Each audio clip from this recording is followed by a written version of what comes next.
एक ऐसा मुख्यमंत्री जो इस्तीफा जेब में रखकर चलते थे। 12 जुलाई 1990 को ओम प्रकाश चौटाला दूसरी बार हरियाणा के मुख्यमंत्री बने। उस समय हरियाणा और केंद्र दोनों जगह जनता दल की सरकार थी।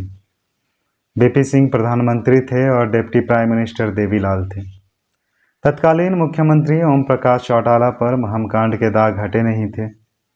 उस समय के प्रधानमंत्री बीपी सिंह चाहते थे जब तक चौटाला पर आरोप है तब तक वह मुख्यमंत्री पद से इस्तीफा दे दें। ज़्यादा दबाव बढ़ने के कारण तत्कालीन मुख्यमंत्री ओम प्रकाश चौटाला 17 जुलाई 1990 को अपना इस्तीफा दे दिया।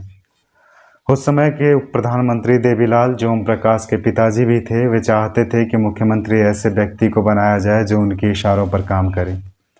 देवीलाल ने हुकुम सिंह को फ़ोन मिलाया। हुकुम सिंह तब हरियाणा के डिप्टी सीएम थे। हुकुम सिंह और देवीलाल की दोस्ती बहुत पुरानी थी और हुकुम सिंह देवीलाल के सबसे भरोसेमंद आदमी भी थे। एक समय ऐसा भी था जब हरियाणा के सियासी गलियारों में आराम गयाराम पॉपुलर हुआ करता था और नेता कपड़ों की तरह बदल रहे थे। उस समय भी हुकुम सिंह ने देवीलाल का साथ नहीं छोड़ा था।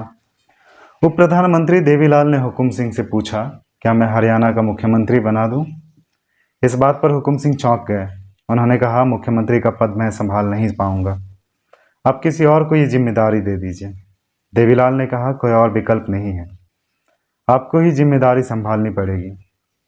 मैं दिल्ली से चंडीगढ़ आ रहा हूँ और आप भी चंडीगढ़ पहुँचिए। 17 जुलाई को ही हुकुम सिंह को मुख्यमंत्री पद की शपथ दिलाई गई। हुकुम सिंह 22 मार्च 1991 तक मुख्यमंत्री रहे। उसके बाद ओम प्रकाश चौटाला को वापस सत्ता सौंप दी। हुकुम सिंह ने एक बार खुद मीडिया के सामने माना था कि वह एक डमी मुख्यमंत्री हैं। हुकुम सिंह का जन्म 28 फरवरी 1926 को चरखी दादरी के एक हिंदू जाट परिवार में हुआ था।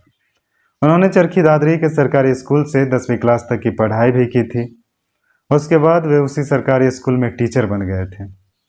3 साल नौकरी करने के बाद उनका ट्रांसफ़र पंजाब के संगरूर में हो गया था। संगरूर ट्रांसफ़र होने से नाराज हुकुम सिंह ने अपने नौकरी से इस्तीफा दे दिया और खेतीबाड़ी में जुट गए। 1960 के दशक की बात है जब सोशलिस्ट पार्टी के नेता मनीराम बगरी दादरी आते थे तो वह दादरी में हुकुम सिंह के घर पर ही रुकते थे, वहीं सभाएं भी करते थे। मनीराम से प्रेरित होकर हुकुम सिंह सोशलिस्ट पार्टी से जुड़ गए। 28 अगस्त 1975 को प्रधानमंत्री इंदिरा गांधी ने देश में इमरजेंसी लगा दी। विपक्षी पार्टियों के नेताओं को जेल में डाला जाने लगा।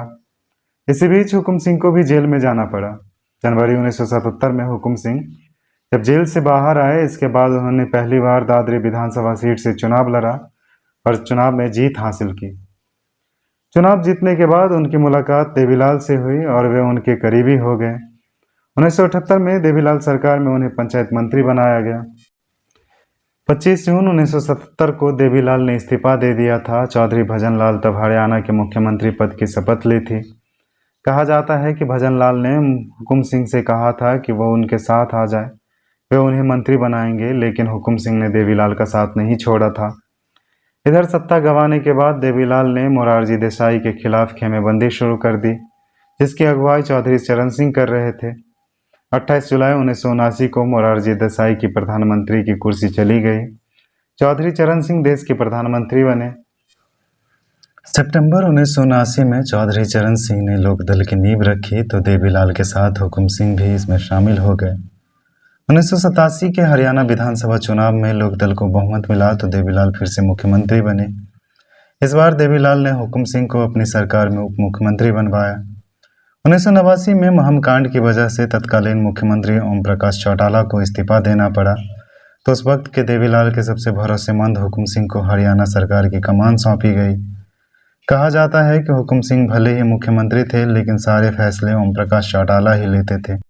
हुकुम सिंह खुद चौटाला के घर जाते थे और उनकी मंजूरी के बाद ही कोई बड़ा निर्णय लेते थे।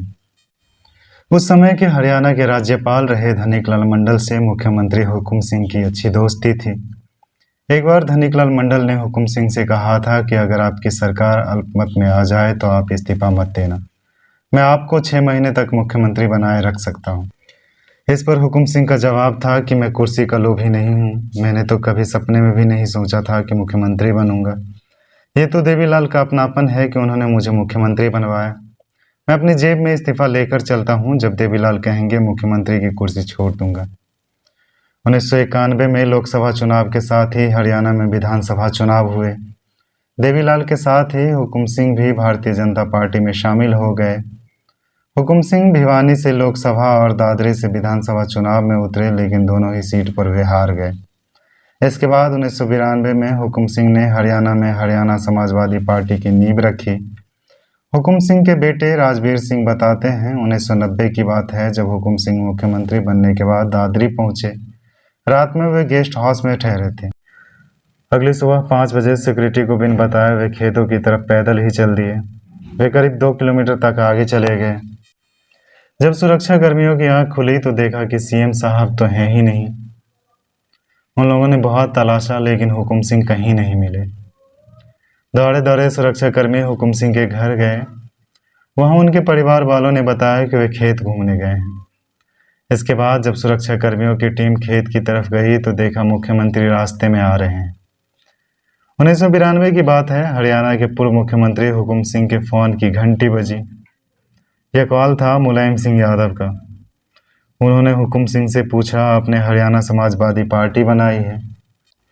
मैं भी समाजवादी पार्टी बनाने की सोच रहा हूँ, क्यों न दोनों पार्टियों को मिलाकर एक नेशनल पार्टी बना ली जाए। हुकुम सिंह इस बात पर राजी हो गए। 4 अक्टूबर 1992 को मुलायम सिंह के नेतृत्व में समाजवादी पार्टी का गठन हुआ। मुलायम सिंह को पार्टी का राष्ट्रीय अध्यक्ष बनाया गया और हुकुम सिंह को हरियाणा का प्रदेश अध्यक्ष। हालांकि हरियाणा में समाजवादी पार्टी अपनी पैर नहीं जमा पाई। 1996 के चुनाव में चौधरी बंसीलाल ने समाजवादी पार्टी को 5 सीटें ऑफर की थी। इस पर हुकुम सिंह ने इनकार करते हुए कहा कि पार्टी को मजबूत बनाने के लिए कम से कम 20 सीटें चाहिए।